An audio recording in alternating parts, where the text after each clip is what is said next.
goes down low. The 79 gets caught up in it just at the very end. The 67 though of Nathan Stanley makes it on through free and clear. He, Paul Verdiani, and Larry Dickerson having a drag race down in the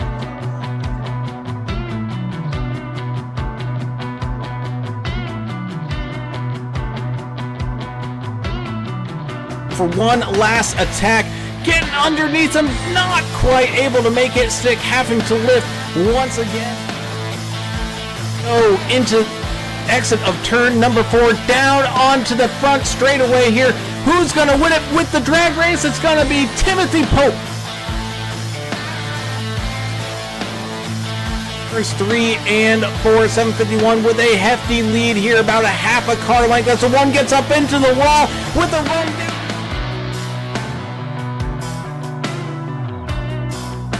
200 feet. It's going to be a close one across the line.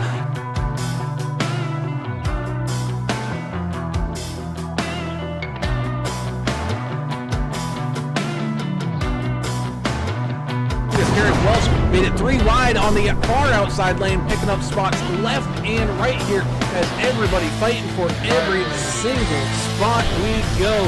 Coming across the line, white flag. So here we go, final lap. Hello and welcome everybody into some Monday night racing action here with the Numb Thumbs Racing League Next Gen Cup Series. Gonna have a wonderful night full of high-speed racing action as they head on over to the central part of the country here in Kansas. Wonderful 1.5 mile racetrack that we haven't been to here in a little while, so glad to see this making a little bit of a resurgence here tonight. And these drivers definitely having a little bit of a tough task on their hands indeed. So let's get ready for the action and get things all started off with the national anthem. Oh, say, can you see by the dawn's early light what so proudly we hailed at the twilight's last gleaming, whose broad stripes and bright stars through the perilous fight o'er the ramparts we watched were so gallantly streaming, and the rockets' red glare, the bombs bursting in air, gave proof through the night that our flag was still there. Oh, say does that star-spangled banner yet wave o'er the land of the free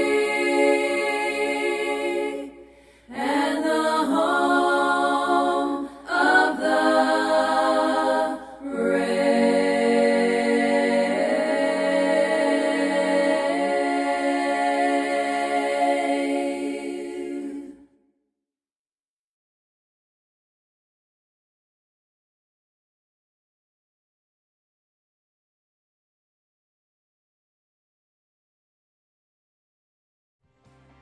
And welcome back. As always, we have to say a huge proud thank you to the proud sponsors of the NTRL, such as Davidson Builders, premier custom builders up there in that northern New Jersey area, helping you out with whatever home project you got. It could be an addition, it could be a home remodel, or just changing out the kitchen sink. Be sure to reach on out to Davidson Builders to fancy up your home here today. And of course, we also have to say happy birthday to Kyle Davidson over there, having celebrating his birthday here today. So glad you could be with us, and happy birthday, and support Davidson Builders. Big thank you to DEP Graphics. Some great paint schemes coming out of that garage each and every single day. So definitely go and beautify your iRacing experience and get all the eyeballs looking at your car or truck or whatever you race on the iRacing platform here today from DEP Graphics.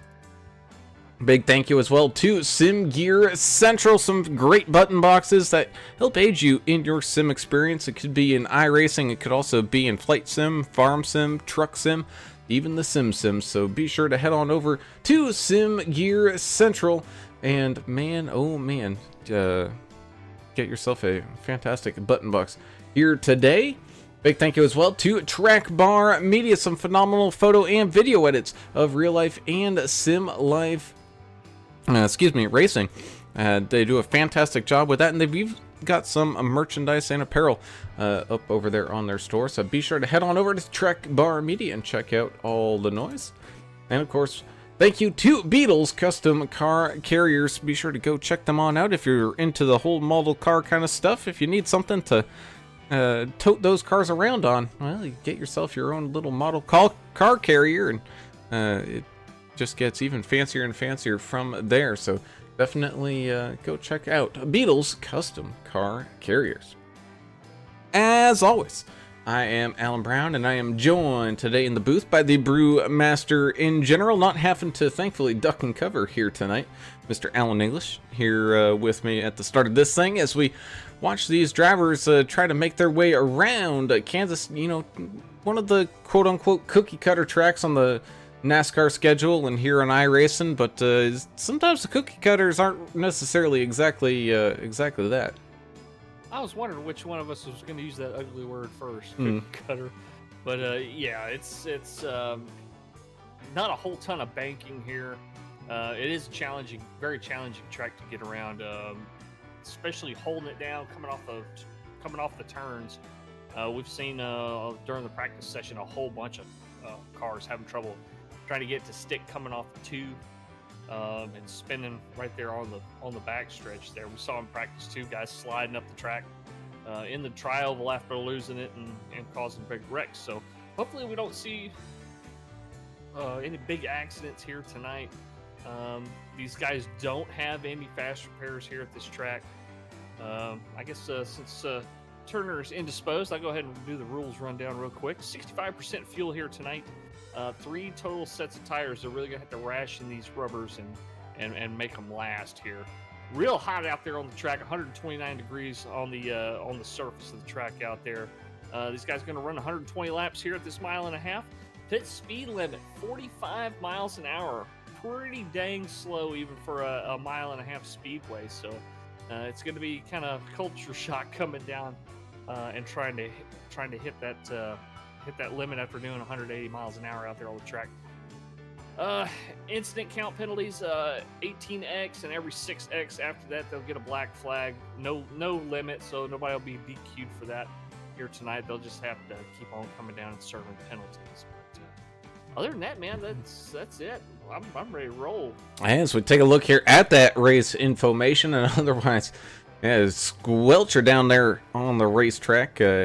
Just absolutely super heated, but sunshiny skies, some partly cloudy way is going to be hopefully cooling this track off just a little bit as they're running around, but otherwise no rain or tornadoes or anything in the forecast. So good day to go racing for these drivers here tonight. Bringing us down to tonight's key to the race, and I think the heat's playing a big part of this thing. You got to watch out for that slide coming out of turn number 4. I know in practice here, Mr. English, we saw quite a few drivers end up mowing the lawn down there on that infield grass.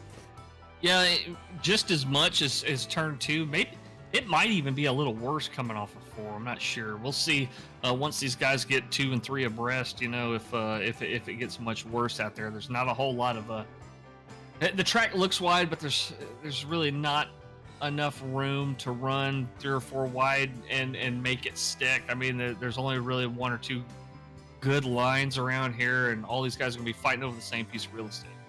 And that they are. So we got about just over a minute and a half left in qualifying here tonight. Yes, unfortunately, AOL and Adam Turner still have yet to come to an agreement on the return of his internet service, so he will not be joining us here this evening. But we do thank you all for joining us here tonight. If you haven't done so already, be sure to hit that subscribe button, ring the notification bell so you get alerted every single time that we go live. And if you do enjoy any of the action, be sure to hit that thumbs up button, as that helps us out in the algorithm and we can continue to grow this fantastic racing community. Yeah, sounds like Turner, you're pretty lucky to come out of that with no real damage. I guess the tornado that went by his house was about 2 miles away. He's lucky to just have his internet out right now, but they're getting power restored and internet restored around the area. I'm sure it won't be long before he'll be back on here with us during race nights. Thanks everybody for joining us out there in the YouTube chat, plus EV Racing out there saying, I have a structured settlement and I need cash now. Well, you know who to call there, buddy. JG Wentworth. Say, let's go 00 Joe and the 48 of Henry Wyndham. Yeah, Dan Pochlag out there saying the track is so brutally hot out there. Yeah, 129 degrees. And that's just going to play havoc with these guys already having to ration these 3 sets of tires out. So the hot temperatures are going to add to their frustration. And here I am. I was reading that as like the Napoleon Dynamite. Like, that is so hot. Do you remember that? I might be getting my movies wrong. I don't remember that part. That doesn't mean it didn't happen. Oh, yeah. Well, also wasn't one of my favorite movies, but that's okay.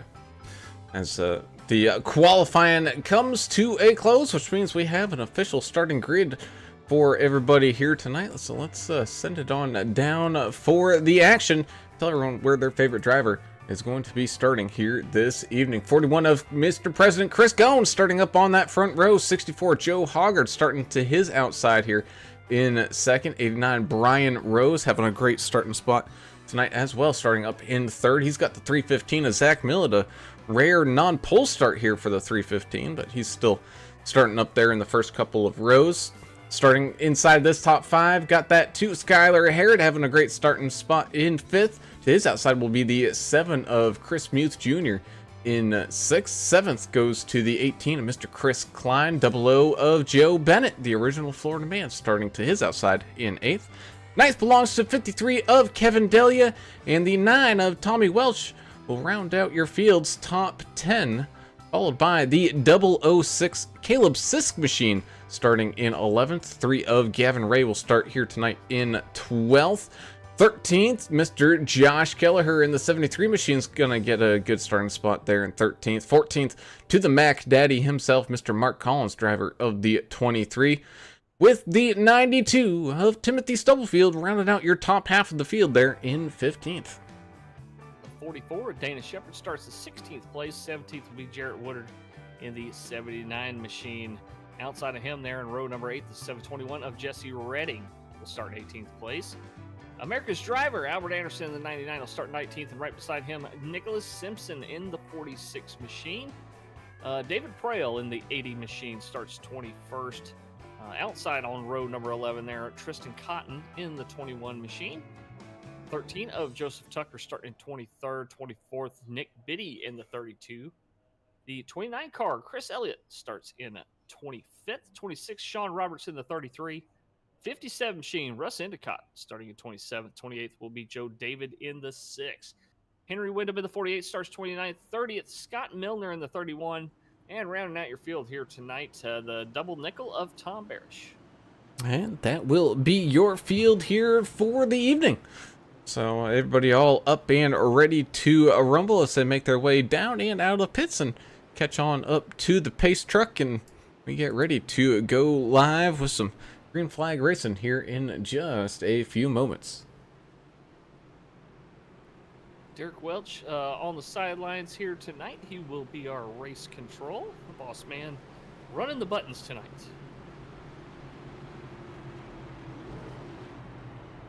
Always good. Easy task being race control. If anybody's ever done it before, kind of a pain. Everybody's telling their side of the story, and you're having to watch video and crazy. Oh yeah, it's just, I don't want to do it. That's for sure.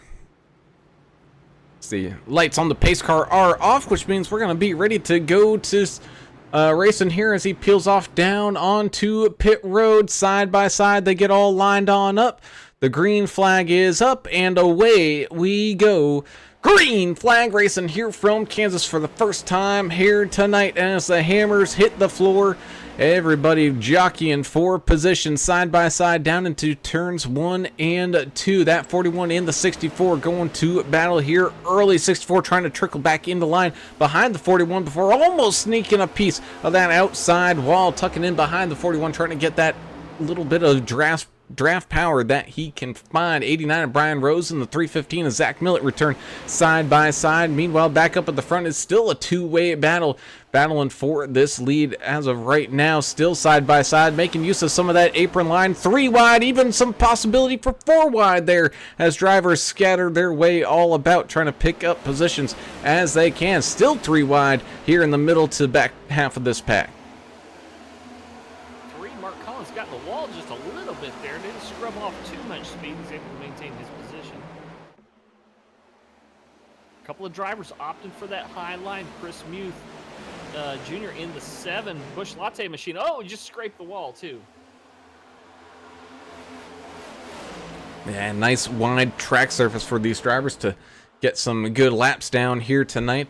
But those outside walls seem to always have magnets in them to drag those cars up to them and just try to eat away at those paint schemes as the 7 machine goes 3 wide with the 73 in the middle. Double O Joe down on the bottom side as they make their way down through turns 3 and 4. It does separate into some 2 wide there. Jarrett Woodard in the 79 machine's got a whole bunch of chaos going around him as the 99 of Anderson trying to claw his way up through the field. 2 of Skylar Harrod going to battle right now with the 006 machine as they head on down and around turns 1 and 2.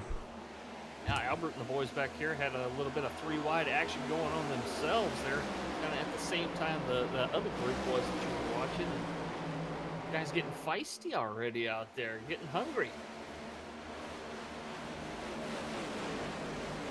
And that they are, as definitely expecting some heavy tire fall off here at a track like Kansas, so tire work definitely going to be something to watch out for. As even more 3 wide happening. Oh man, Chris Klein getting a good chunk of this action. And that 18 down there on the bottom side as Double O Joe starts to continue to fight his way back on up towards the front. Track surfaces combined with the low banking and everything, just that lends to big time tire wear, and they're going to eat that right front up if they don't start changing their line up a little bit and start learning how to lean on that right rear just some.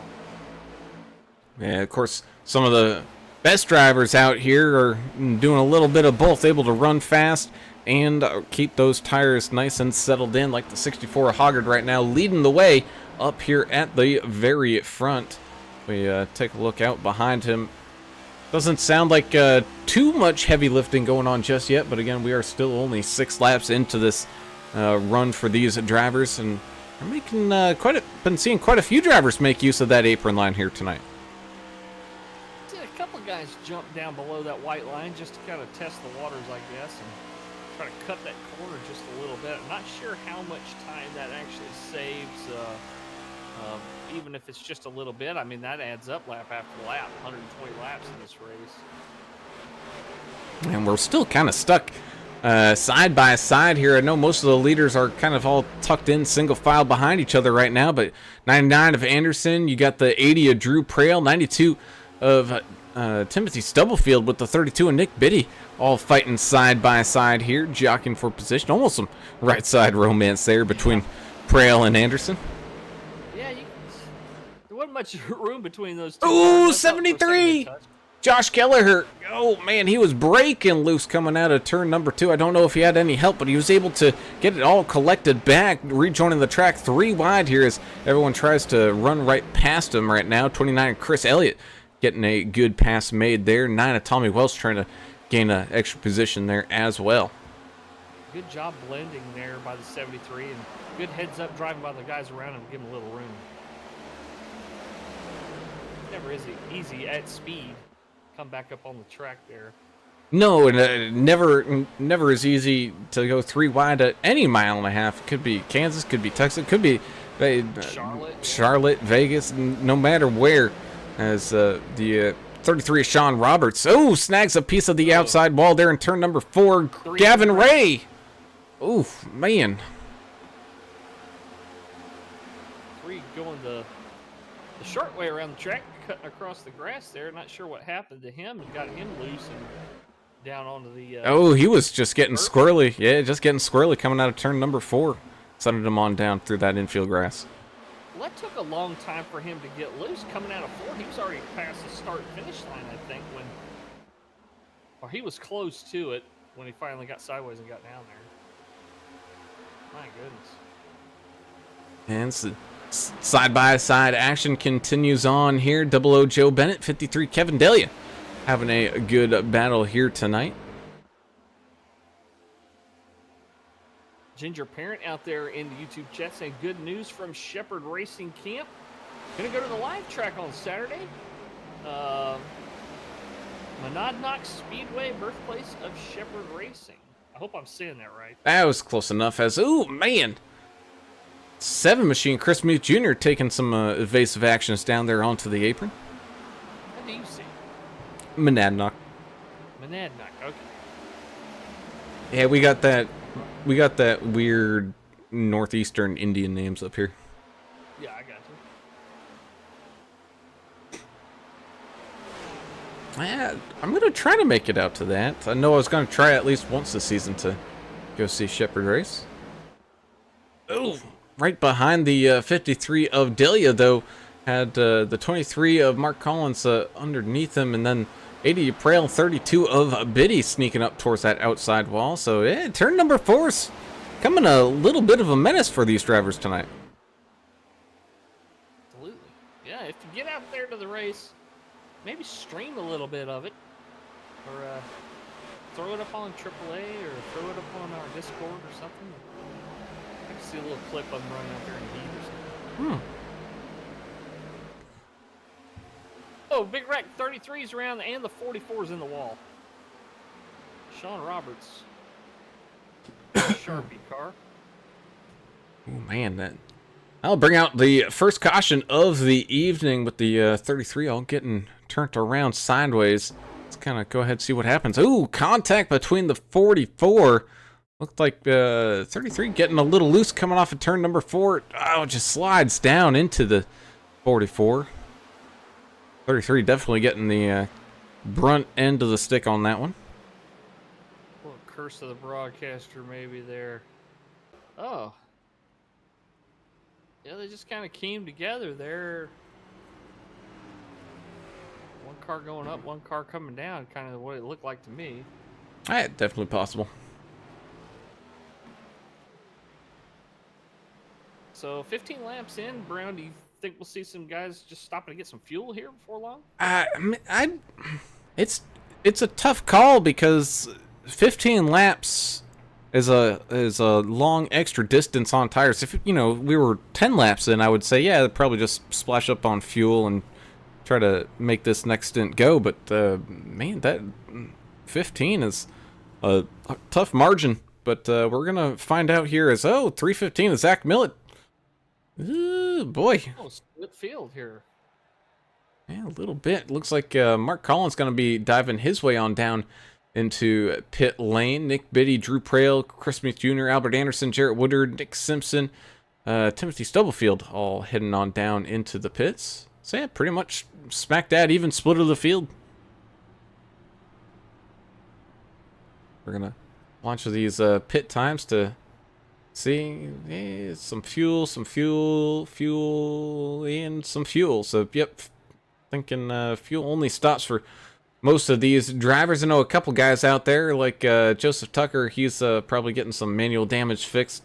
Joe David, same thing, might have gotten some manual damage fixed with the 33 of Sean Roberts getting the damage fixed.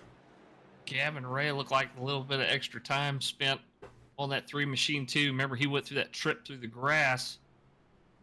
Could have a little bit of damage from bouncing around down there in the turf. Yeah, it's probably one of those situations where they're like trying to get their arms up underneath there to clear out all the sod from the what is it, the extra cooler or super, whatever that thing is down. Yeah, there's a few components down there that you got to keep clean. Radiator, that air dam right there. for your radiator, also your oil cooler down there. All that clear so you don't have a overheating problem. Hot as it is out there today, you keep an eye on those gauges for sure. And I mean, we've been seeing some really close racing all the way throughout the field on top of it. So not of open space available for these drivers. Jessica Stubblefield out here pulling for Stubbs. Thank you for being here, Jessica. Chastity Tucker out here pulling for Tucker, of course. Y'all both for being here so much. And I don't know if caution shots are on the agenda here tonight. It might not do too many of them. Made it just past 10% or so race distance before we got our first caution here. What, lap 14, 15? 15, so not quite. Yeah, it was 10%. Yeah, a little over. A little over 10%. But yeah, again, it's going to be one of those, I think, just one of those situations where we're going to have to wait to see the field kind of spread out, and then I think we're going to be locked into some long green flag runs as the pace car peels off down onto pit road as we go back to green flag racing with the 315 and the 41 down on the bottom side. 64 Joe Hoggard and the 89 of Brian Rose up on the high side. 315 getting a fantastic restart way out into the front. 41 trying to follow his teammate here. Meanwhile, the 6th machine, the 006 of Caleb Sisk, tries to get around the 64 Joe Hoggard.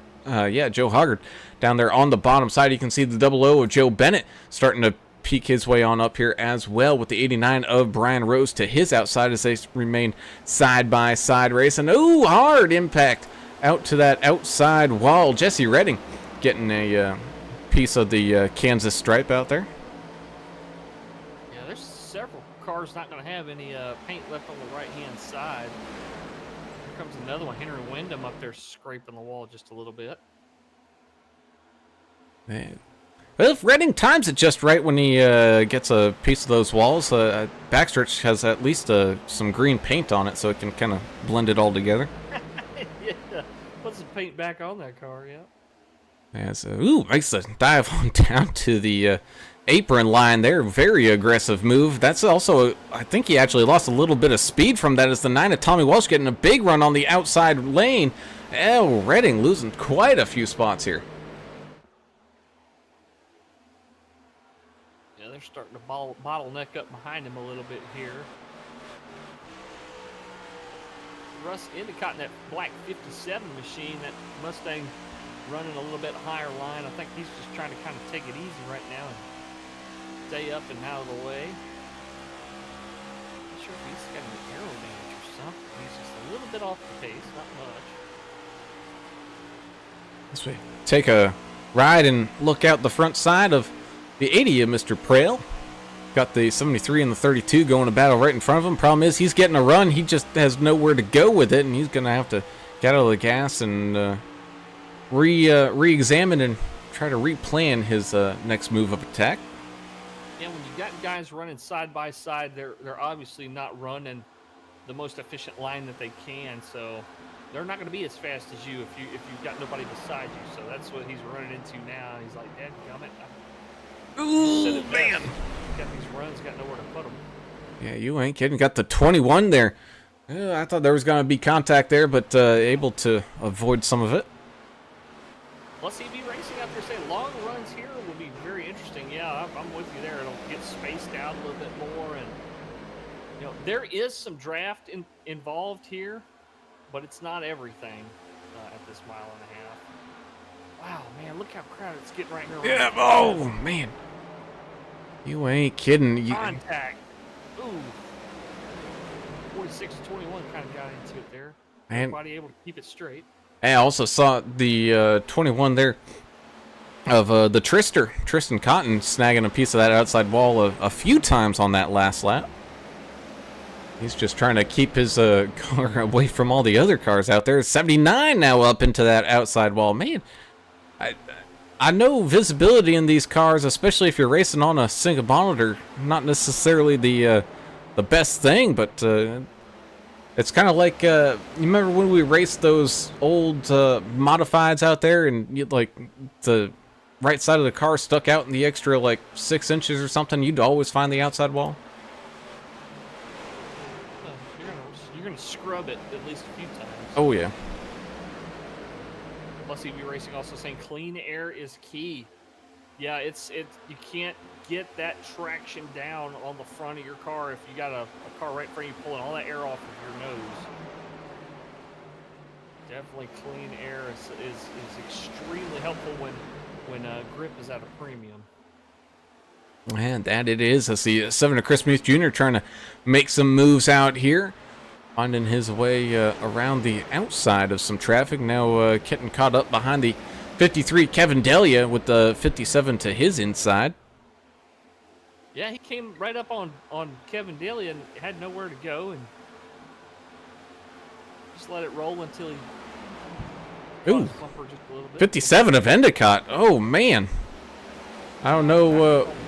Yeah, and it was 3 wide, still 3 wide here as people make their way around the 57 machine. I don't know what happened that caused him to get down onto the apron like that, especially coming into the corner, but oh man. Made contact with 7, I think, which sent him down.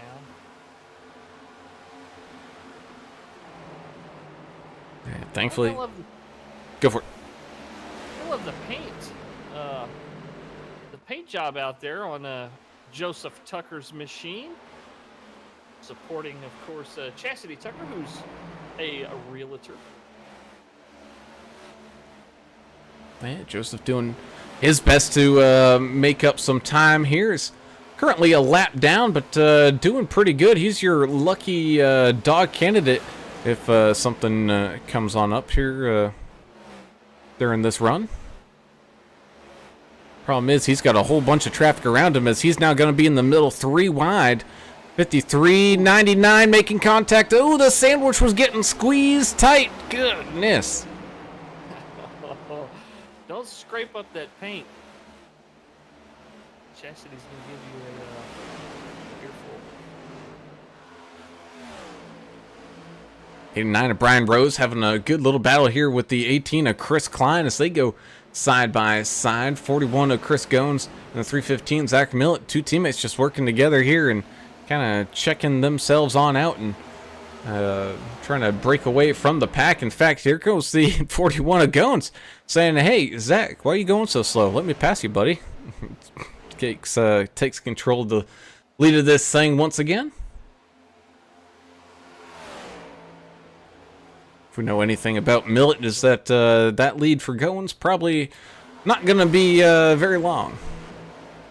But we will see. I know that 41 machine's been working really hard the last couple of weeks, making sure to get that practice in, and it's got a whole bunch of teammates to help them there and get prepared.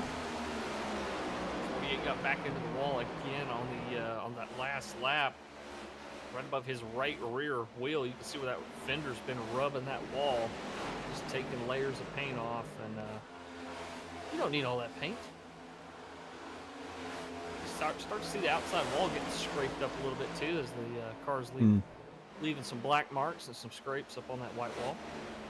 And that's where we're going to start watching out for the cumulative damage that these trucks, or not the trucks, but these cars will now get that iRacing has implemented. You can maybe do it once, maybe do it twice, but every time that you get a piece of that outside wall, it starts to add on up. Next thing you know, you're breaking a toe link or something, and you want to start turning to the left, and it won't turn to the left on you no more. That's kind of one of the neat things that iRacing added, is the accumulative damage. These cars are fragile, especially 180 miles an hour. Go up and scrape a wall. I mean, that's not nothing. No, it is not. Oh, man, talking about riding a guy all the way up to that outside wall. 18 of Chris Klein was side by side with the 89 of Rose for all the way coming out of turn number 4, and I thought they were all gonna join each other up there and sandwich the safer barrier, but thankfully they were able to avoid that. As the 9 of Tommy Welsh making some big moves here. He's finding some speed here at the 1.5 mile tonight. Thinking if we make it to lap 40 or so, without seeing another caution here, I think you're going to see guys come down not only for fuel but for that first set of fresh tires. So look for here in about 6 laps or so. I think we may see some guys trickle down. We shall see. And that we shall, as the 9 of Tommy Welsh gets up into that top 5, running along that outside lane. So I think he's starting to find where his car likes to get a little bit of a groove on, as the 00 and the 80 go back to battle here.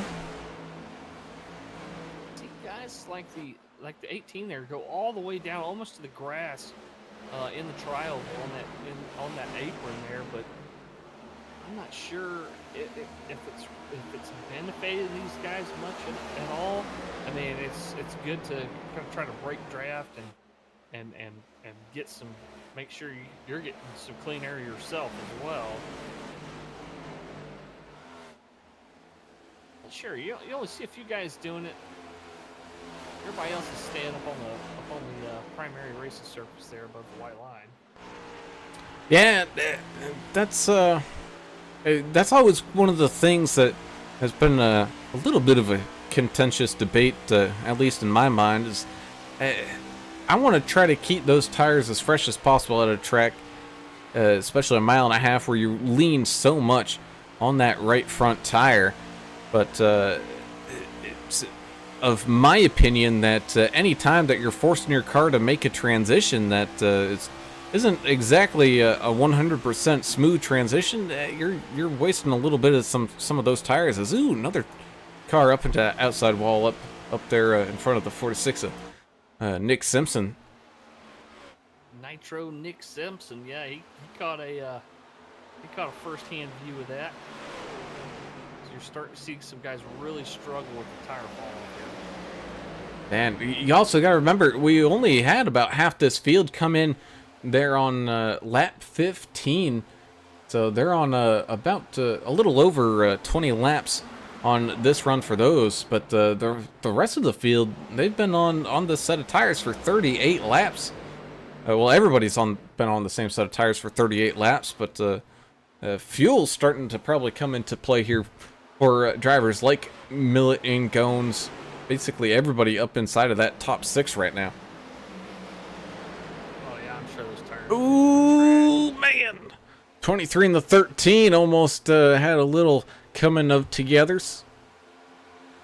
Chris Jordan joining us out there in the YouTube chat saying, let's go DEP Racing. The 73, the 7, the 44, the 53, and the 64. Big team out there, DEP Graphics Racing.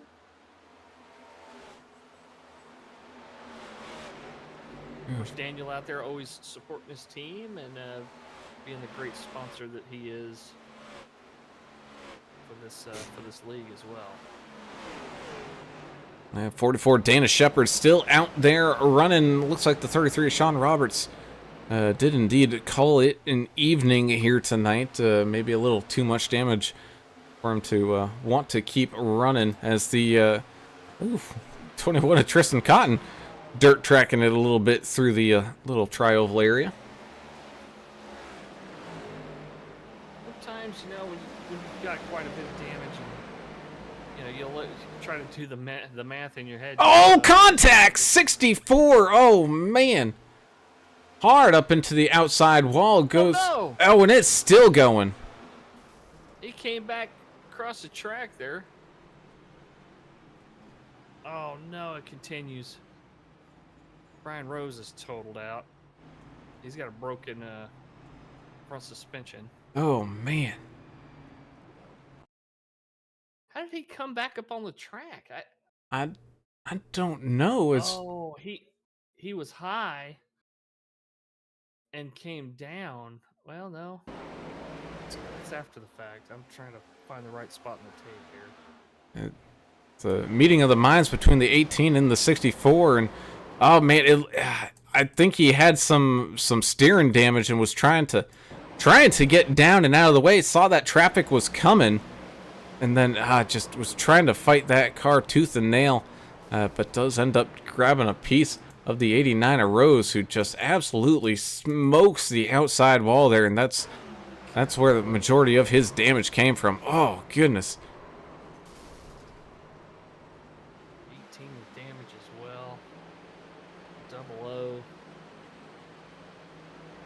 Well, I think we'll see a lot of 4 tires and fuel here. Full stops on tap as the guys blowing it down coming into the pit lane. You are not kidding. Yeah, quite a few bumpers are a missing here as the field comes on down, hitting there at pit boxes. Probably going to be a full stop for everybody here on lap 43, about a third of the way through this race. Probably right around a scheduled time for these guys. Ginger Parent asking, does Shepard have a new paint tonight? Chris Jordan pointing out that Dan Pochlag always working on new paints for the team. Let's see, I can find the 44. Yeah, autism awareness paint. Very colorful, very cool. I like it. Looks good on that Camaro. Indeed, it does. And man, everybody getting that full pit stop, and I know Turner complains about it all the time. You know, the Harbor Freight cars and how they're newly designed and everything. But man, I'm looking at these pit times, and that one single lug nut versus 5, kind of not faster. If anything, I'm seeing a lot of 15-second stops rather than 14-second stops.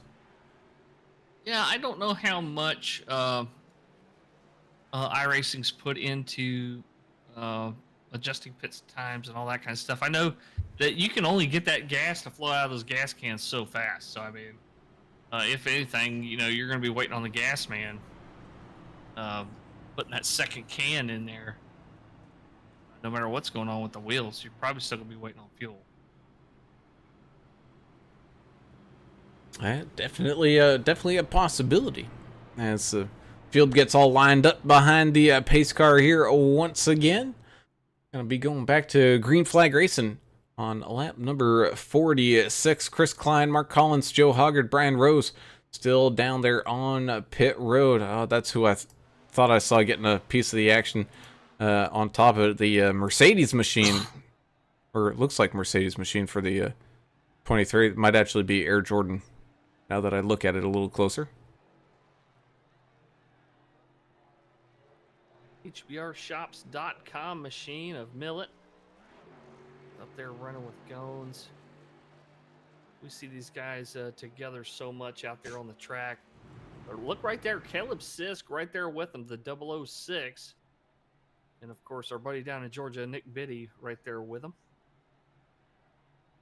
Tommy Welch rounds out your top 5 here with Nick Simpson. He's going to restart just to the outside of Welch there. Yeah, as we watch and get everybody all lined up side by side. Jessica asking a great question. Are we missing Turner tonight? It's a little too quiet. You're right. Yeah, it's too much positivity going on. We need some doom and gloom and conspiracy theories and a little too much talk about racing here tonight or something. I don't know. Yeah, man. We're thinking about all the people who've been in the path of these storms, you know, not just people that lost their internet, but a lot of people lost their homes and pets and loved ones and stuff. These storms in the spring are just crazy in the south, if anybody ever knows about it. Unpredictable. Oh, yeah. That it is. Especially, man, this from Friday and, I mean, even into today, it's been just absolutely popping off out there. And I think there's going to be a little time of reprieve coming up, so hopefully that'll work out for everybody out there as the pace car comes on down and into a pit road. Side by side into that Geico restart zone we go. Green flag racing here once again with the 315 and the 41 side by side. The 00 Sisk machine trying to battle with the 32 of Nick Biddy down on the bottom side, able to get away. 32 trying to find a hole to get back down to that bottom lane before the 46 and Nick Simpson comes on up. Well, looks like the 9's going to beat him to it down to that bottom row. A nice move there from Tommy Welch to get back on up. 7 to the outside here to make it 3 wide. Oh, man. And just absolutely squeezing it through there.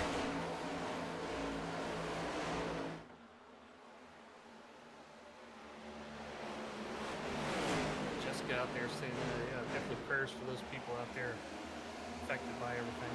Oh, me. This 3 wide just won't quit. No, it won't. It was getting even tighter there as the 9 was kind of teasing that 46 machine up the track a little bit, being like, hey, man, I'm going to keep drifting on up here until you tell me I can't. He had enough finally. Tommy Welch out of the gas on the apron there. He's trying to get to open pasture, it looks like. And just doing his best to keep that car as clean as possible. That 9 machine really showing some good racing here tonight. As the 7 of Chris Booth Jr. running the fastest lap of the race, making use of some draft and some side-by-side action. Oh man, almost contact with the 41 of Chris Gones as the 006 machine of Caleb Sisk makes his way around the 41 and snags that second place spot. Nick Biddy don't want to see all that going on right in front of you. And no, he do not. He dodging something here in a second. Oh, looky there. Adam Turner joining us in the YouTube chat saying, I'm pretty sure Gates stole my internet. Contact. Having a date night between Albert Anderson and Nick Simpson there. Gonna ask you two to leave a little room for the Lord. Oh man, there it is. 32 of Nick Biddy. He got smoked. What, Anderson got smoked. Yeah. I think he got sent into the 32. It was this was totally one of those Newton Cradle kind of situations where it just all kind of chain reactioned all the way up to where the 32 was, and the 32, man, he got the worst end of it. As we go ahead and take a look back here, kind of jump on up to our chopper camera, kind of see what happened there. It looks like the 46 actually gets bumped as well from the 92 of Stubblefield, as everyone was trying to squeeze on down to the bottom row to get around the 80 down on the low side, which then gets up into the 99, which then gets up into the 32, and the 99 unfortunately going down onto the apron. And man, it is just a difficult spot to be in. Tries to corral it before getting back up into the 32, but Nick Biddy finds himself up there into the outside wall. One of them racing things, it happens. Hey, you ain't kidding, and that means we're bringing out the caution here once again. And please remind me of these rules here, Mr. English, but I don't think these guys have a fast repair available to them. 0 fast repairs for this race, 0. So whatever damage you get, you better get your guys with their sawzalls and hammers and stuff out there and get them ready to go. Plus EV Racing saying, anybody missing the front end? Yeah, I just saw Double O Joe Bennett go back down into the pits. He's missing the front clip. A couple other cars missing bumpers. Definitely affects your aero. Car will run a little cooler probably, but you're gonna be sitting in the middle of the track, people trying to pass you.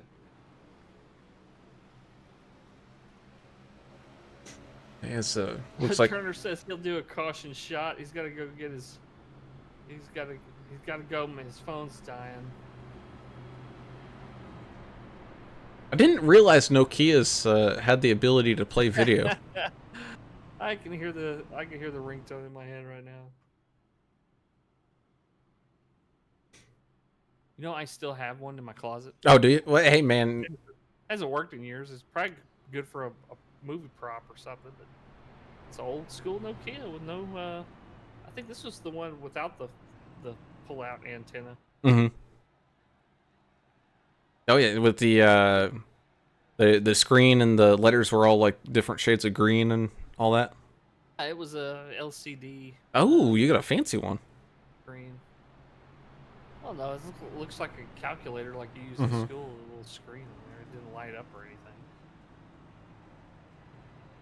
I'll have to take it to work one day and act like I'm talking on it and see if I can freak out some of the younger workers at the shop. Oh, what you need to do is try to get it working and have them try to make a text message. See if they can figure out how to text on those things. Scroll through the ringtones and see if I can.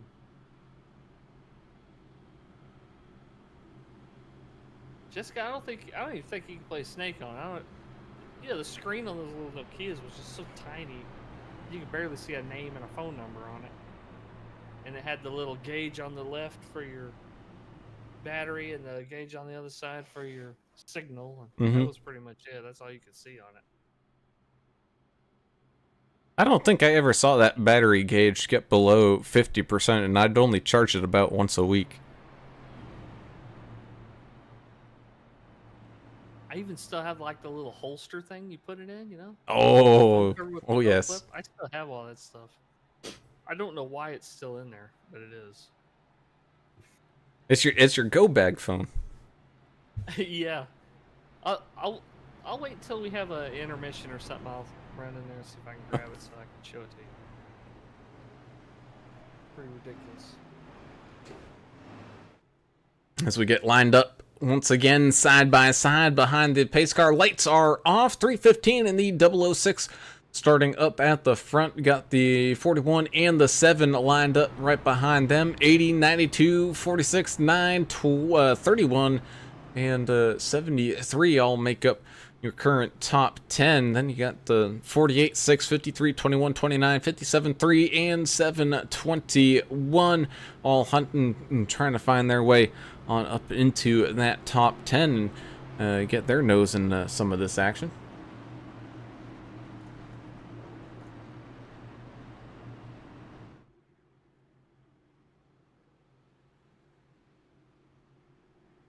Double O Joe being reminded by some of the drivers, hey, just let you know, Joe, you have no front end on your car. Oh, does he not? I'm sure he's aware, but he does not. Wow. All right. Well, we'll find out how that works out for him as we enter into that Geico restart zone. Here we go. Green flag racing here once again as the 315 gets a great restart. The 006 machine trying to tuck into line before the 7 gets there, and he does. Able to get down to the bottom of the racetrack. Chris Muth Jr. settling for third for now. Meanwhile, the 41 of Chris Goins, almost snagging a piece of the outside wall as here comes that 006 to the inside of the 315 with a big run. 7 to the outside with a big run. Millet under attack here on lap number 55. I think we've got an idea for a poll question here because Plus EV Racing just said 3.5 more cautions is the over-under.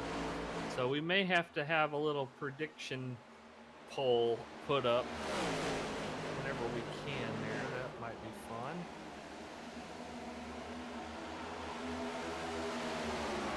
Oh man, oh man. Looks like we're guys giving each other plenty of room here so far, at least in this part of the track, about mid-pack here.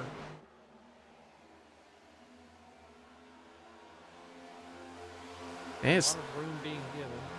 Yeah, I think everyone's really starting to realize now that, especially going too wide, there's been a lot of wall contacts, a lot of slippery and slidey kind of action going on. That just leaving that little extra buffer room is gonna help these cars out here tonight, and especially with the no fast repairs, it is definitely starting to maybe cause a little bit more concern for some of these drivers, as the 7 of Chris Muth Jr. getting a great run of speed around the outside of the 315, but they're still locked in side by side with the 006 right out in front of them, as Albert Anderson's new best friend, the 46, of Mr. Nick Simpson, up 13 spots on the day right now, right behind the 92 of Timothy Stubblefield. Looking to the bottom side is the 41 of Chris Goins. Kind of leaves a little bit of room down there on the bottom side, running high along that outside wall. 3 Gavin Ray got up and scraped the wall just a little bit.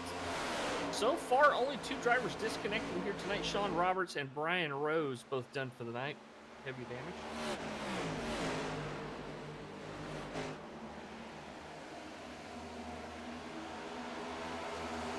As Joe Hoggard finds his way back down onto pit road as the side-by-side battle, trying for second place right now as the 7 machine getting a great run of speed. Oh man, 006 getting a little loose coming off of turn number 4. That's opening a hole to the outside for the 350 and a Millet, but he wasn't able to keep the power down there himself to keep up momentum and get that pass made. So they're going to tuck in a line for the time being. Meanwhile, 29 Chris Elliott going side by side with the 2 of Skylar Herod as they make their way down the backstretch. Plus EV Racing, just so you know, I think I'm taking the under on that. I'm optimistic. I'm feeling like these guys can do it. I think we can make it out of here with 3 or less more cautions. Just saw the 6 get up and scrape the wall again. He's sticking with that outside line. So far, Joe David really sticking with it, trying to make it work up here. And 6 machine tucked in behind the 21 of the Trister, and he's got the 3 Gavin Ray right there alongside of him as they go battling side by side. Everybody fighting for that position, and I do agree. I would take the under on that one here as well. As Chris Klein taking a trip through the infield grass. Vincent Short joining us on the chat saying, what? Zach's leading another AAA broadcast? Say it isn't so. He's tearing it up here at Kansas. Yeah, but he's not leading the thing right now. Chris Meese Jr. He got the... And Goins and these guys have been up there with him and really giving him a run for his money.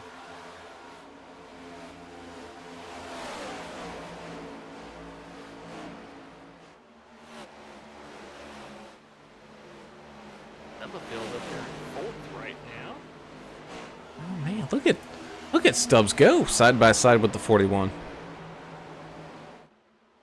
And coming up, screaming up behind him, you can see the 80 of Prail just ready to get back into some of this action up inside this top 5.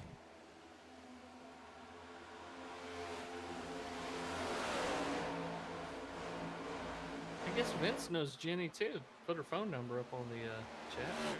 Oh yeah. Dan Poach like saying, somebody needs to tell Chris that grass isn't a shortcut. As we saw. It's definitely not quicker. No, as we saw Chris Klein take a little trip to the infield there, and some good old dirt rooster tails peeling off that machine.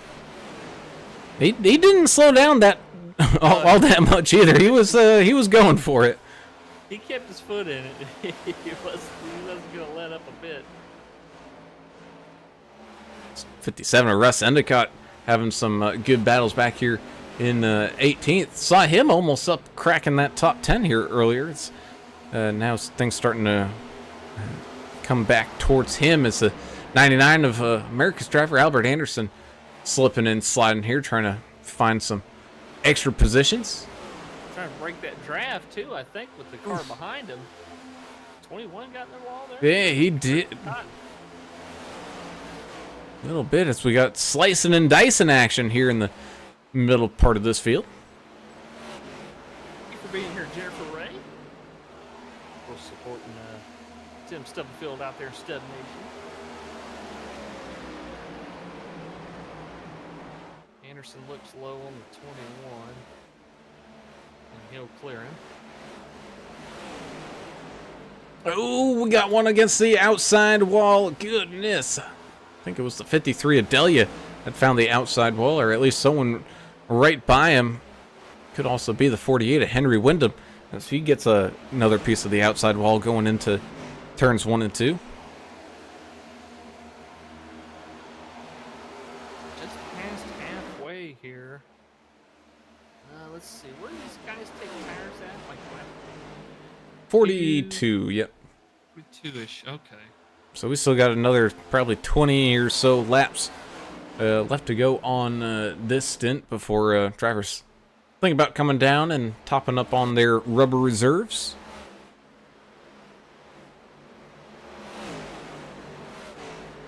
And I think you said these guys only have 3 total sets anyway, so. 3 total sets. Oof. That's rough. Is the 2 and the 48 almost make a little bit of contact there right in front of the 3 Gavin Ray. Oh, 48 smacks the wall again.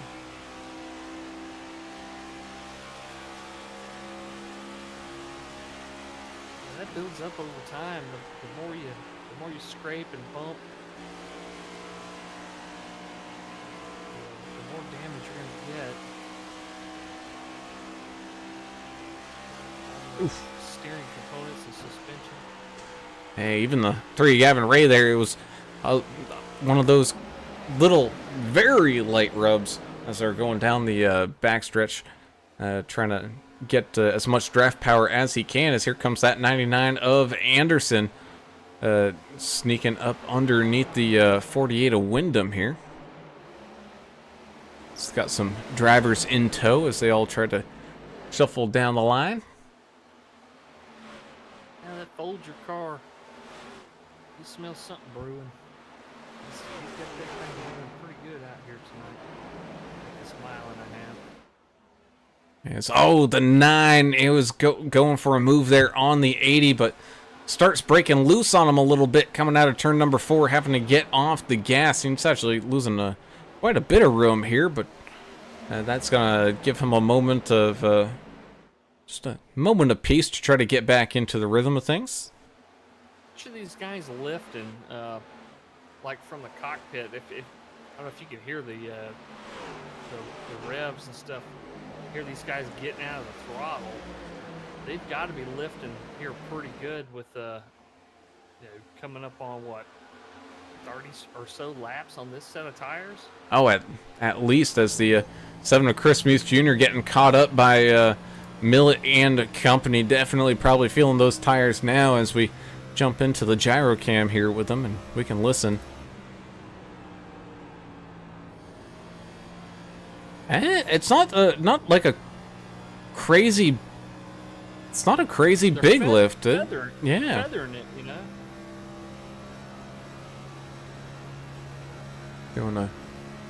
Doing a good job, but that means the 315 of Millet back out in front with the 41 of Chris Goins and the 006 machine tucked in behind him. Timothy Stubblefield in the 92, still hanging on to a top 10 spot. You're trying to chase down the 9 and the 80.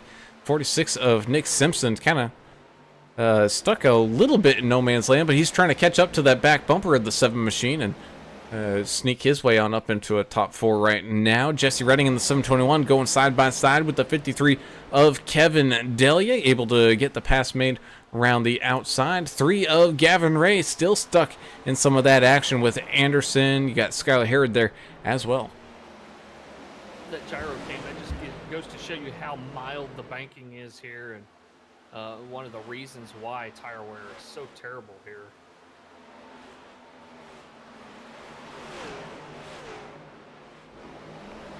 Three is just so close to the outside wall.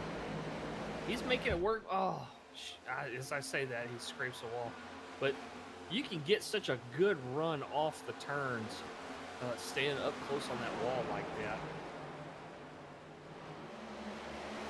That momentum's taken away and just scrape just a little bit.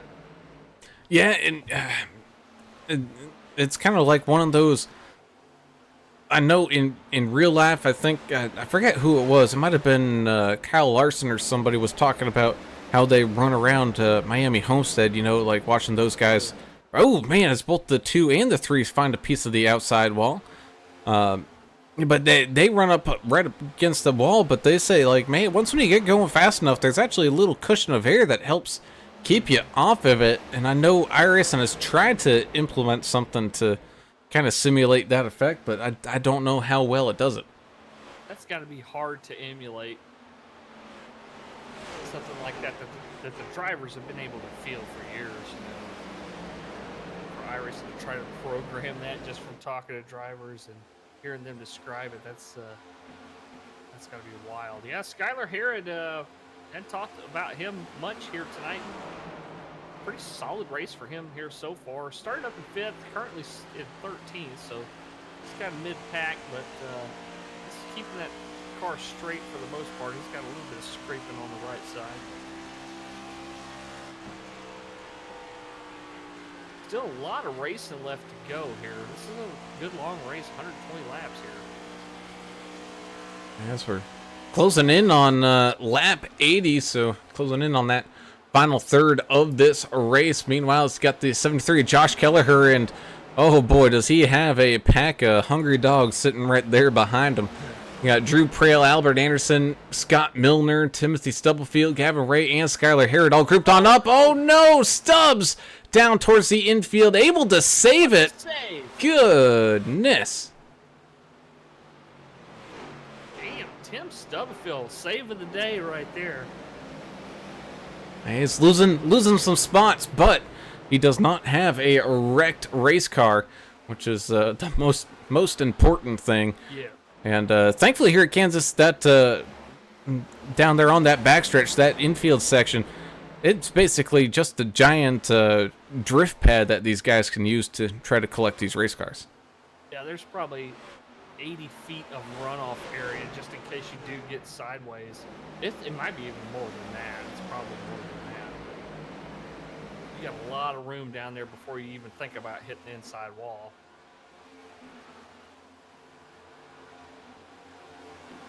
Of course, as Stubb did that kind of broke apart this pack that was behind the 73. Albert Anderson trying to get around the 80 of Prail right now, looking down to the inside.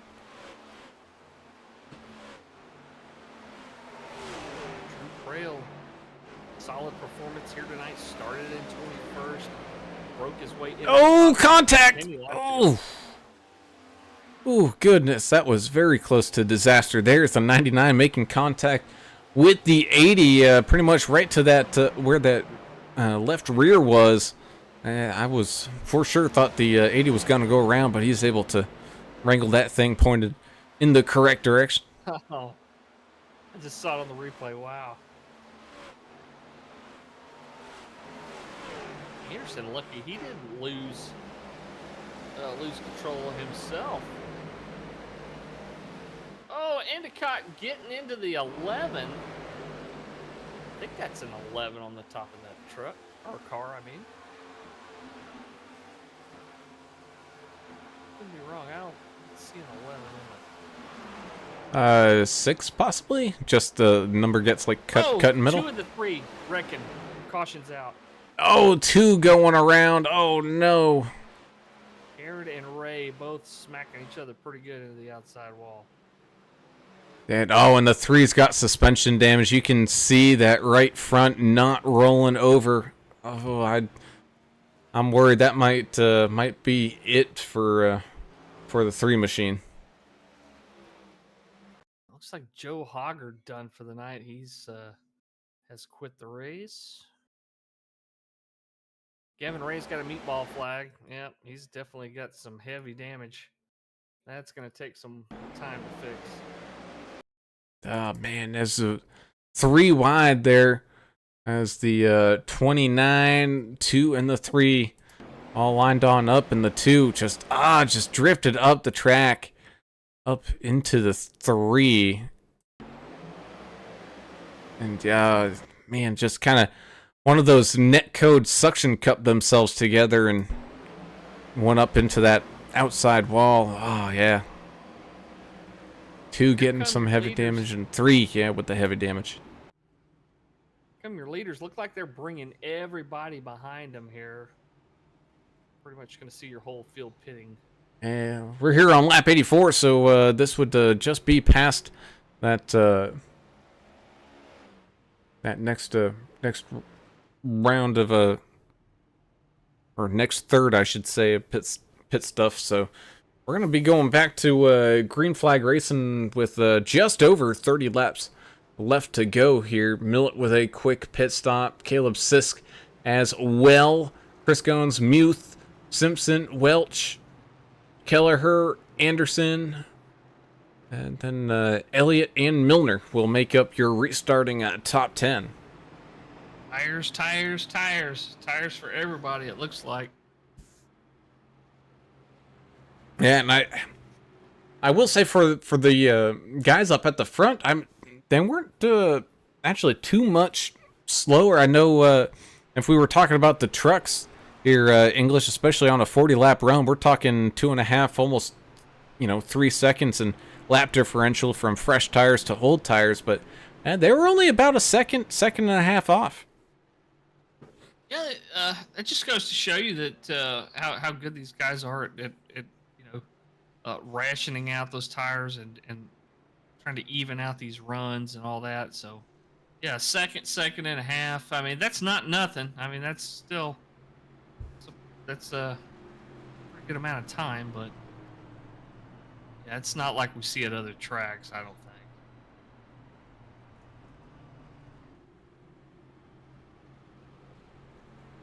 think. Yeah, so Dover coming up. next week Wednesday. or Wednesday? Yes, Wednesday. Yeah, coming up Wednesday for VRL, and then the real life race on the weekend, which I'm looking forward to. Something about that concrete high bank Dover was that's just awesome. that was this past weekend. Oh, was it this weekend? Yeah. I missed it. You missed it. Damn it. Well, Yeah, you were too busy at a birthday party. Birthday party. At a birthday party for a buddy of mine, and then dodging tornadoes on the way home. Oh, that was crazy. Yeah. Oh, Hamlin won, didn't he? Yeah, I think that's Okay. I think I saw something about that. Been half asleep drinking my coffee this morning. yeah. Let's see here. After here, the next gen guys next week, they're going to one of our favorite tracks, especially discussion wise. They're headed to Pocono. Oh, jeez. Gonna have a fun time over there. The Super Speedway Series. I think you mentioned it. They're going to be headed over to Talladega again.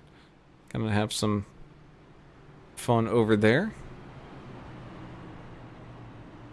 White knuckle super speedway racing is so much fun on Sunday nights with this NTRL group. Love it. It's so much fun to watch. Yeah, I missed the Dover action. Well, we'll get to see it on Wednesday. VRL takes over Dover. If anything, in my opinion, probably more exciting. It'll probably be a better race. Put on a hell of a show as these guys do here in NTRL. And that they do. We're so lucky to have some leagues that just week to week, it's impressive racing, great drivers, good communities. And that it is as the pace car comes down and in, which means it's time to go back to green flag racing here with the 315 getting a great restart. 41 and the 006 with no quarters given, going side by side down into turns 1 and 2. The 6 machine on the outside lane is going to get the run here. Meanwhile, the 46 and the 7 going side by side. 46 with a run down the inside. Almost in. Now he does get clear of Chris Muth Jr. Anderson trying to battle with the 73 of Josh Kelleher. Tommy Welsh in this mix here as well as the 55 of Tom Barish trying to fight his way up around some traffic here. He's got the 2 and the 6 battling around him. 21 of Tristan Cotton in that group on top of it with 721 of Jesse Redding as everyone continuing to battle here. The 006 machine able to get out and in front of the 315. Now the question is, can he hold it for the next 33 laps? Anybody can. You know, these top couple of drivers, I won't have any doubt in my mind they'd be able to do it. Very, very consistent. Just good race car drivers. Yeah, 80 of Prail going side by side now with the 53 of Delia. He's got the 13 of Joseph Tucker hanging on around them. Tucker Nitro back Nick on the... Simpson up there Go for it. in 4th place, the 46. Holding his own up there with these guys. Worked his way up to 20th place here at the start. I'm going to have a dark horse contender here. Get up there ready to put a whooping on some people. Yeah, and he is trying to get a little drafty pass going on the 41, heading into turns 3 and 4 right now.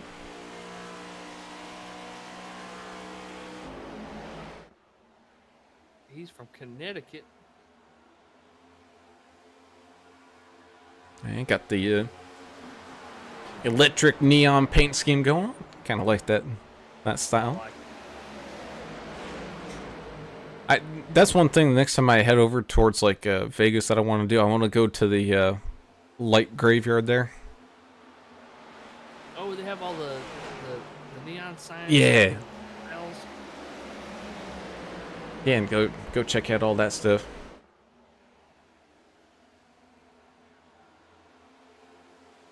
Good battles all the way through the field. 29 and Chris Elliott here battling for 8th with the 48 of Henry Wyndham trying to make a pass around the outside lane. Tommy Welch trying to get into the action. 21 of the Trister right behind the 2 of Skylar Herod. Check out Albert Anderson. He has almost caught the 46 here. You'll recall that they did have some contact earlier as the 99 passes the 7 of Chris Muth Jr. in the Busch Light Machine. And I think the 46 is feeling that pressure, getting a little desperate behind the 41 right now. See, Anderson put it way farther deeper into the corner than the 7 did that past set of turns. He's definitely trying to use the tires up to get to the 46. Oh man! So there was almost some contact behind the Josh Kelleher there. Henry Wyndham almost making some contact with the 29 Elliott. Chris Elliott back there trying to stay off of him. And keyword there being trying. Trying, yeah. Him and Wyndham still side by side. Yeah, 48 kind of snapping a little bit there. Yeah, man, there's just something about turn number 4 that these cars don't lag. I know quite a few people have been dealing with that back end, just really wanting to sneakily kind of step on out as the 99. Oh man, he's really going to battle here with the 741. Did get passed by the 46 of Simpson as he finds his way up onto that podium. Oh man, drifting up the racetrack goes the 99. He's really put a hurting on them tires, and it's starting to show. And Nick Simpson in 3rd, as you mentioned. Gomes just kind of riding right now. I think he's just kind of trying to save some tire wear. And we got even more racing action going on here back just outside of this top 10. Tommy Welsh, Skylar Herod, Drew Prail, Tristan Cotton, Joseph Tucker, and Joe David all having a good battle. Mark Collins done for the night. So is Gavin Ray. Your latest disconnections here. That I tell you what, that no fast repair. Whoa, 21's around. Back up into traffic. Caution's going to be out here. Oh, yep. Oh. Goodness. Tristan Cotton, heavy damage. 44 getting looped around in it. Ginger parent's not going to like that. Yeah, 21 dog walking down the road. He can't keep it straight. 80 and the 21 were side by side. Let's go ahead and go up to our chopper camera and see what happened. Man, I don't know if maybe the 21 was we're expecting the 80 to start turning down into the corner. They just started coming down and kind of pinwheeled himself against the 80's front quarter panel there. And that's what caused him to get sideways. And then once when he hits the apron, just shot him right back up the racetrack. Yeah, he just turned across his nose. I mean, I heard the 21 upset on the radio, but he turned right across the 80's nose, it looked like.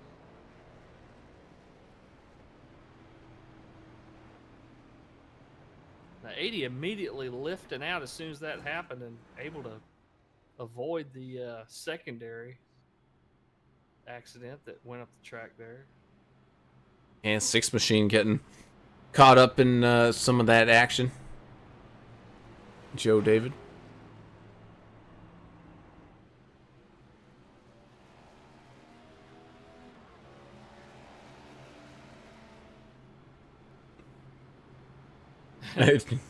Yeah, I did. Ginger, it's not rude. It's the old attrition, the attrition positions. You always gotta love those. Every position counts. Those are points. I mean, even if you got a tore up race car, you're 7 laps down like Dana is right now. Get out there and just finish laps because there's gonna be more guys that DNF. You can pick up 2, 3, 4. 10 more spots if there's a huge crash. I mean, oh yeah. And I mean, if we were to go like right now and look at the 44's car, I mean, his car's not too badly damaged right now. I don't think it's affecting him too much.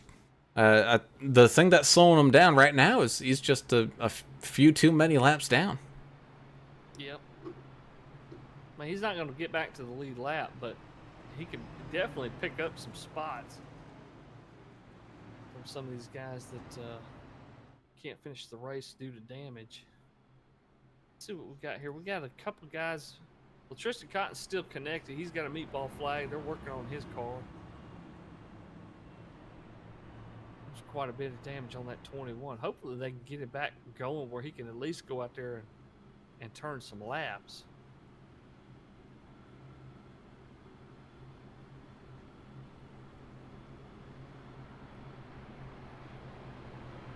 As Chris Jordan is pointing out, a reminder that the 44 Dana Shepherd is the defending champion here from last season. Damn good driver. He knows what's important out there, and right now it's just clicking off laps and hopefully picking up a couple more points. How about this battle up front, man? This is going to be an interesting restart. Sisk, Millett, Simpson, and Gones, your top 4. And then you got Anderson and Wyndham right behind them. Oh, yeah. All drivers hungry to pick up that race win. And normally we talk about the Lazy Susan in these plate track races where it kind of shuffles throughout the field, but here tonight, it's been kind of the same thing. We've seen Millett up at the lead. We've seen Sisk. We've seen Gones. We've even seen Chris Muth Jr. up there up at the front, and it was all kind of cycling on through. So I don't think this race is over just yet, as we're going to be going back to green flag racing with about 19 laps left to go. Yeah, definitely lead changes got in a different way. But yeah, it's been intense up here, and the rest of this race is going to be awesome here. We're going to restart here with less than 20 to go. Looking forward to it. And that we are. Yeah, Ginger, I think we've called him. I think we've called him that as well, Mr. Consistency. Absolutely. And I don't know, Dan. There's a lot of good drivers up there, up inside this top 5. So We do have to race this one on out. That's why they call it racing here as they enter that Geico restart zone.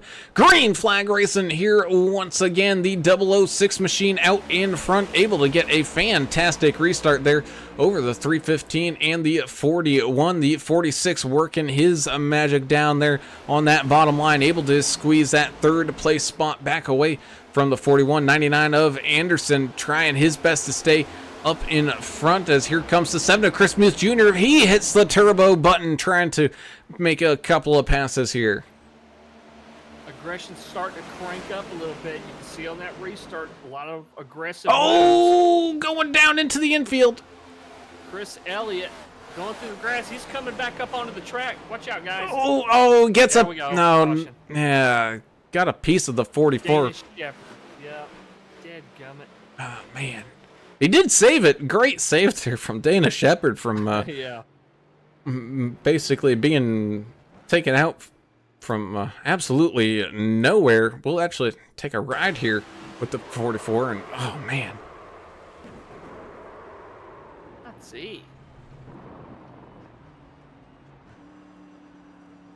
Go ahead and take a ride here with Elliot if I can find his name on my list, and kind of see what caused him to trickle on down into the infield grass. It was a tight 3 wide, 80 to the outside, 9 to the inside. Oh, and the 9 drifted up the track, gave him just the tiniest of love taps to the bottom corner. The 80 actually got a piece of the outside wall while all that was happening. And that's what sent the 29 through the grass. And of course, that's just like driving on ice. He's just doing his best to keep that thing pointed in the front direction there.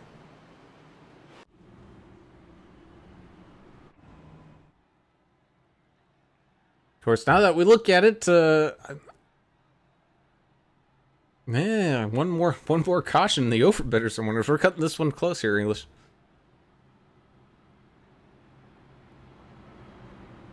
So we take a quick step away for a second for a quick word from our sponsors, but when we return, it's going to be Green Flag Racing closing in on 10 laps to go here from Kansas Motor Speedway with the NTRL Next Gen Cup Series.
And welcome back as we get ready to go to green flag racing here. Lights on the pace car are off. We're all lined up side by side. The 006 and the 315 side by side. 41, 46, 7, and 99 making up your first couple of rows as we're going to be going with 13 laps left to go here from Kansas. Pace car coming down and out of the way. As the field enters that Geico restart zone, we go. Green flag racing here once again. The 006 with a great restart there out in front of the 315. The 46 of Nick Simpson having a great run here and some help, a little bit of pushing action going from the 99. Oh, he is all over that back bumper of the 46. Moves him up the racetrack. Oh no, and then contact and Anderson goes around. We have not heard the end of this one. Oh, right into his buddy Russ Endicott, too. We kind of thought this might come back after the earlier in the race contact between those two drivers. I didn't think we'd see it in that dramatic of a fashion this close to the finish of a race. I didn't think so either here, Mr. English, as we go ahead, jump on up to our chopper camera and watch. And you can see through the corner, man, that 99 was just pushing that 46. And, you know, really, that's a good racing move to get someone up out of your way without wrecking them. But unfortunately, the 46... once when he's going up, he's trying to stay off that outside wall. 41 gets a piece of him as well. Comes back down just a smidge and gets that corner panel of the 99 just a little bit. And, it just absolutely turns Albert Anderson there. And, there's that contact. And, 6 to David getting involved in that one. He just kind of used him up, got in his back bumper and just I don't know. That's a short track move. You don't typically see at a mile and a half. That's what that is. No. And I think after what we saw earlier in the race with the 46 contact between the 46 and the 99, I think that was just a continuation.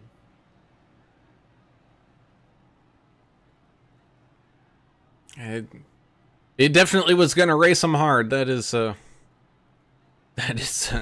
for certain. But I also got to say, we do need to check Mr. Paul Ferdiani's text messages to make sure he didn't send a message to Anderson saying like, "Hey, Brown and English both have money on the under. We need this thing to go over."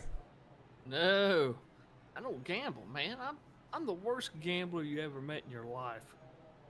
I am so terrible at it.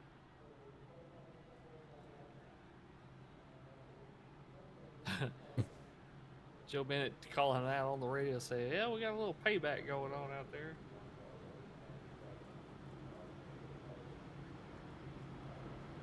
Man, glad to see Andrew Sauer out here tonight, saying the 46 of Nick Nitro Simpson. Welcome to the gun show. Kid ate his Wheaties tonight, and he indeed did. But it was getting unfortunately there got involved with Anderson.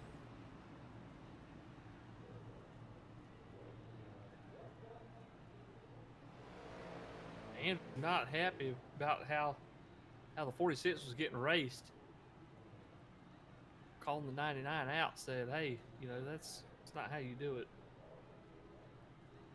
But we've all been on both sides of that situation and know that when, the adrenaline's pumping and, you've already had contact with another driver earlier in the race, it's hard to put yourself in that position. But I've been wrecked like that before, and I've been on the other end of it too. Oh, by our own teammates. It's people we call our friends. Crash my own teammate who's not here to defend himself. Oh, I was thinking, Greg Klein giving us the. Oh yeah, Greg Klein's wrecked us plenty of times, and then I wrecked Well, I wrecked Adam Turner unintentionally, even though he didn't see it that way. But 3 years later, he still thinks I wrecked him on purpose. It is what it is. That's nobody got hurt, no damage, no equipment was actually damaged in the making of this race video. Yeah, no. These guys will get together next week and do it again. Yep, no infield care visits. Yeah, that's right. No hospital bills to be paid. We'll be definitely looking out for you there, Vince Short, coming back to action hopefully next week at Pocono. It's always good to see our buddy out there. Yeah, I missed the 15 this week. He had a wild ride last night over at Daytona. Getting caught up in some last lap shenanigans that unfolded. As the pace car comes down and out of the way, going to be 8 laps left to go. Here's the field lines on up side by side. Once again, through that Geico restart zone we go with the 6 machine putting the hammer down. 315 in tow right behind them. Then you got the 7 and the 41 battling side by side. Everyone trying to pick up this race win. As the 7 able to get out in front of the 41 of Chris Goins. 48 and the 46 now going to battle here once again. 46 looking down to the bottom side, trying to pick up some extra spots here. They've got some heavy pressure from the 80 of Drew Prail up in some of this action. On top of it, same thing with the 2 of Skylar Harrod. Oh, we got another one. No, Woodard. Oh, no, he's coming back down. Oh, and 20. Oh, man. Well, 721 getting a got a piece. piece, Yeah. Oh, man. 79, Jarrett Woodard in that Fiji water machine. Nothing he could do really just to try to stay out of date. He was spinning across the track. I mean, you might as well take the steering wheel off the thing at that point. Yeah, let's kind of watch what happened. It was kind of all on his own. Oh, it would just snap loose on him. Coming out of 4 and into the tri-oval. You can see him kind of collect it as the nose was pointed back down the track, and then it just shot him straight back up. Oh, man. We've seen that snap loose overcorrection type situation before, and it happens so fast. He was watching the 92, I think, too. I think the 92 was just down there on the apron cutting the corner like a lot of these guys are doing. Oh, man. And poor Shepard got a piece of that one, too. Oh. He can't stay out of it, but I tell you what, he's still out there. Dana Shepard's still out there. Yeah, Anderson hit the 79, then he hit the 21, then he hit the 44. Then I think he came to rest against the inside wall. He ended up towing. Jarrett Woodard has disconnected. Ginger Parrott saying, are they racing for gold bars tonight or something? The driver's just that desperate. They're competitors. They want those points and they want wins. And Well, and not only that, but I know we had missed last week here, English, as I was unable to get to my computer in time, but by the sounds of it, last week at Charlotte, it got a little spicy over there last week as well. So I think this might be a culmination of two heavy race weeks.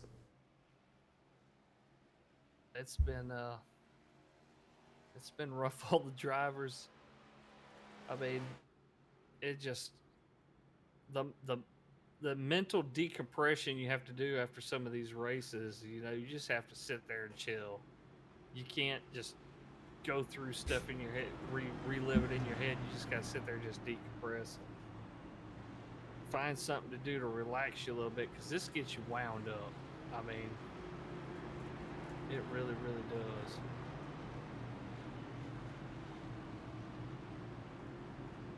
Yep, that indeed. As we get ready to send it on down to the track here once again, getting ready to go back to green flag racing. Also, as we're getting on down to it, that means we have to ask the almighty poll question. Will we see a green-white checker finish here tonight? Go ahead, fans, to slap your vote on in there. Actually, well, so this first one don't count. I mean bonus time, because we will see a green-white checker finish racing. I actually thought we were going to be going to green this next time by, not the other way around, but that's okay. We get to see an exciting finish no matter what. And we do have 3 attempts at this bonus time of racing, so if we do need to head to it.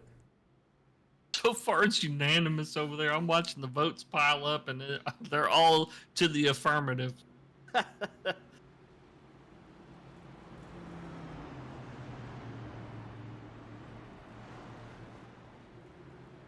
Yeah, Ginger Parent saying at least no one has hit the pace car yet. I think I did see Millet at one point driving through it. Andrew Sauer pointing out that little slice of caramel pie for the 99, it looks like. As he was involved in that last accident with the Fiji water car flying across the track there. Well, tell you what, it's been action-packed, that's for sure, Alan. I hate that Adam Turner wasn't here to share in all the craziness with us, but maybe he'll be able to go back and watch it a little bit later on. Oh yeah, and I know he's definitely going to enjoy this one, as everyone joining on in right at the right moment as we get ready to buckle on down for some heavy racing to finish this one off here at Kansas. Just a reminder of everybody on the rules for green-white checker race finishes here is that we're going to be taking the green flag this next time go around. As long as the leader crosses that start-finish line and the white flag waves, we're going to race this one on out no matter what carnage happens. But, however, if a caution flag comes out before the leader crosses that line, we get to stop and re-rack it and get everybody all stacked up and do it all over again. As the 006 and the 315 get ready to go to battle. Here once again. Pace car diving on down and out of the way. It's time to buckle up, strap on those drinking helmets, throw inhibition out the window. It is green white checker racing here from Kansas as the 006 gets a great restart here. 7 of Chris Muth Jr. wasting no time sneaking his nose up underneath the 315 of Zach Millett as they battle side by side. Doors are rubbing, everybody trying to get every inch. Oh, a little bit of contact. Oh, and even more cars flying on down to the apron. 55 Tom Barish with a fantastic save down there as the race in action continues to roll on. 48 of Henry Wyndham snagging a piece of the outside wall as the 46 of Nick Simpson battles up underneath him as the 006 of Caleb Sist comes across the line, taking the white flag, which means final lap of action here tonight. As they continue to roll and roll out of turns 1 and 2. That 315 looking to the outside, getting a big time run, making use of, oh no! The 006 gets up into the 315, sends it on down into the apron. This is going to cause absolute mayhem up into the corner. The 46 of Nick Simpson able to break free and clear on through. That means he's going to find himself up on that podium in second with the 2 of Skylar Herod in third. 315 of Millett, your race winner. This is one of the most wild races I think we've seen in a long time. And it's going to be one that we go back and refer to quite a bit. It's been nonstop action, and the finish was no different. And you are not kidding there. So we go ahead and take a look back. We're going to have to jump up to the chopper camera with that one. I don't know what happened with the 006 to get up into the 315 like that as they were going down the backstretch. I don't know. That the intensity we saw. All that just kind of came to a head right there in the front of the pack. I don't know if he was trying to steer him up into the wall or what. And man, just heavy contact. Just yeah. I mean, he was trying to side draft, maybe. Maybe. Some, I don't know. Trying to put some wind on his spoiler or something. I don't know. I mean, it's not like the 315 had anywhere to go. He was already up against the outside wall himself. Man, that was. He didn't have anywhere to go. Hey, that was definitely wild. And then let's go ahead and see what happened here as the 006 came back up onto the racetrack.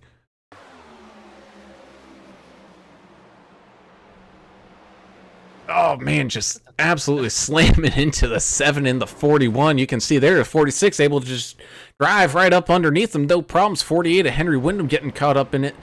Oh man.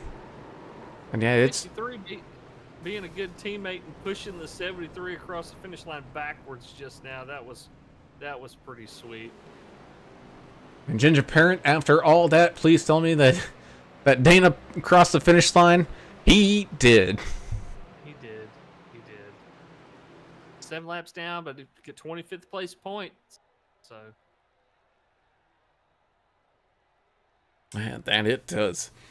We got drivers all jumping on up into the podium chat. So let's go ahead and get some of these driver interviews up and underway as we get to talk with the third place finisher here in the 2 machine, Mr. Skylar Herod, picking up that podium finish. And oh man, Skylar, I know Kansas is kind of out in the west, but this race here towards the end, it got a little western out there. Oh yeah. She definitely got a little crazy there. Hell, I'd say even with maybe like 50 laps to go. Everybody just kind of trying to get as much track positions as they could, but I'll say that this car was a lot to handle tonight, especially getting in dirty air. And once the tires started to fade, you get that dirty air, you're more than likely going into the wall. That's a lot of the wrecks happened in front of me, and that's what I was seeing was people coming off the wall and just taking everybody out below them. But I just did my best to run my line, keep her clean, and it paid off in the end somehow. Yeah, we had one of our buddies out there in the YouTube chat talking about clean air being key out there. But the track temp was insane out there tonight. It was 131 degrees here at the end, and it just kept fluctuating around. How quick did these tires fall off? It seemed like it was pretty short into a tire run, and you guys were struggling and got greasy and slippery out there. Yeah, I'd say about maybe 15 to 20, depending on how hard you're running your line. But it was pretty quick. I kept looking at the track temp the best I could just to see how much more I needed to be easy on or whatnot. But you can only do so much with the track temp being that high. But I'd say about 15 to 20, you definitely feel it. Oh man, you did a great job there at avoiding some white flag shenanigans and find your way up onto that podium here tonight for that 2 machine. Before we let you go here, buddy, got any final shout outs or anything like that? Yes, as always, DW for putting on the league, y'all for broadcasting, and Skunkworks Graphics, my teammates, Alan Grote, Caleb Sisk, and Connor Leach. And yeah. Awesome. Glad to be here again. Yes, sir. An awesome job out there, finishing up there on the podium in 3rd place tonight, Mr. Skylar Herod, driver of the 2 machine, man. Congratulations. Good luck coming up there next week there, buddy. I appreciate it, y'all. With that, we move on up to tonight's 2nd place finisher. It's going to be the number 46 machine of Mr. Nick Simpson with a fantastic run here at the end. I know you got involved in some incidents there kind of like in the middle of the race and then here at the end of the thing, but you were able to fight on through it. And man, just talk us through that crazy final lap because you had a great bird's eye seat of all that action. Yeah, I mean, yeah, what a final lap. That was a mess right in front of me. I was sitting at 5th or 6th, and I don't know what car it was, but it went down on the inside of the track and just shot back up there. But I just want to say, thank to God first and foremost, my teammates at Low Line and main sponsor, the Electric Blue Gentlemen's Club and Harpoon Racing Designs.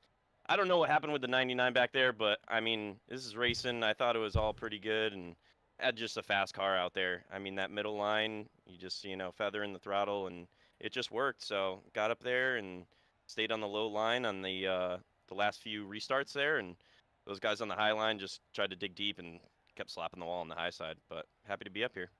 You did a great job. You're very consistent out there tonight, working your way up from 20th place, and found yourself up in the top 10 most all night, and hanging around in the top 5 quite a bit too. And yeah, that last that wreck kind of went your way, even though you got to take what you're given, right? But I mean, all the credit to you and the great job handling that race car out there tonight on a terribly slippery, hot, grip-free track out there.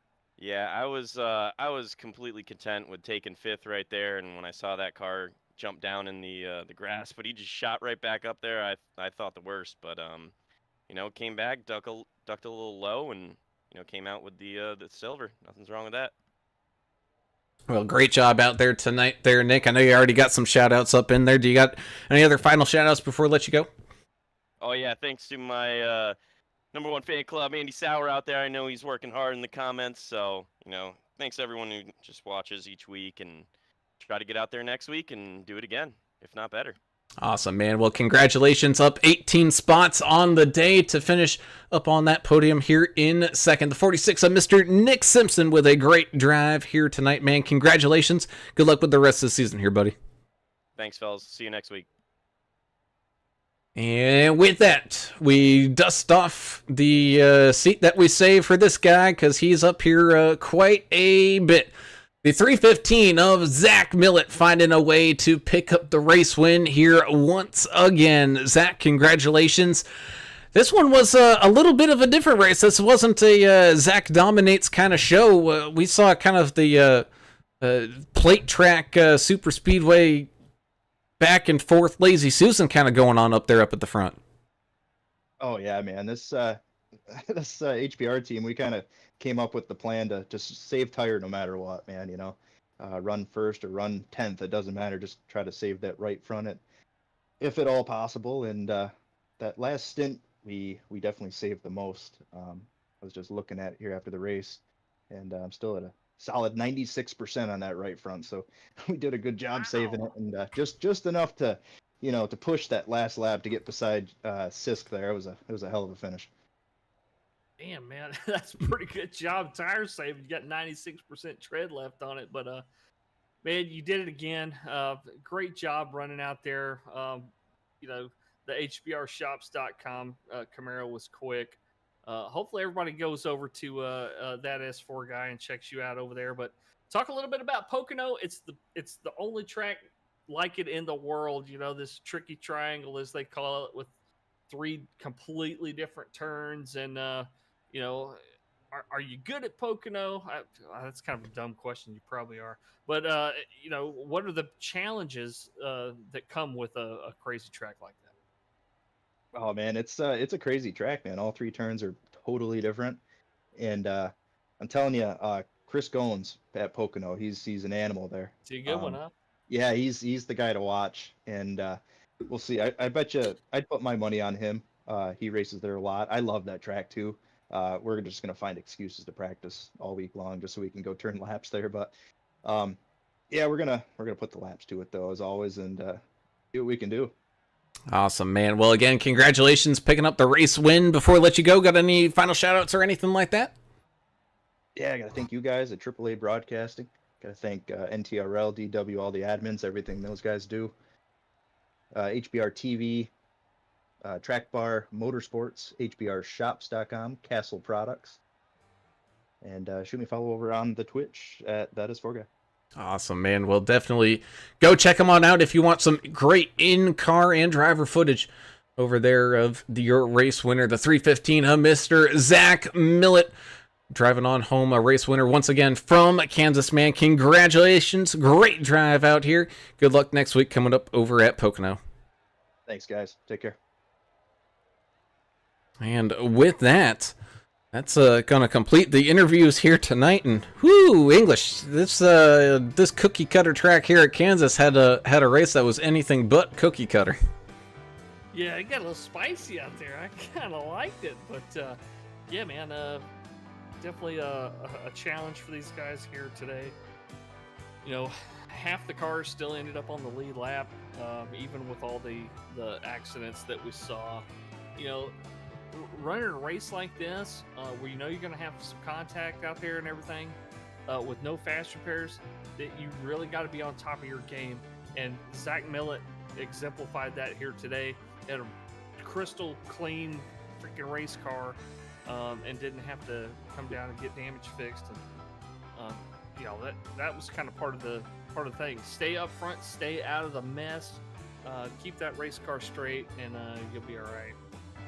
With the tire management him and the team had in place, that equals a win every time. And that it does. As we wind things on down here, we're gonna allow some tornadoes to filter on by as we go ahead and tell everybody where their favorite driver ends up finishing here tonight with the 315 of Zach Millett picking up that race win. 46 of Nick Simpson, and making his name known here tonight, picking up that great second place run with the 2 of Skylar Harrod up there finishing in third. 92 Timothy Stubblefield with a great run up inside to that top 5 in fourth. Even the 9 of Tommy Welsh. Man, Tommy Welsh, man, he was doing a great job driving out there tonight, finding his way on home for a 5th place finish.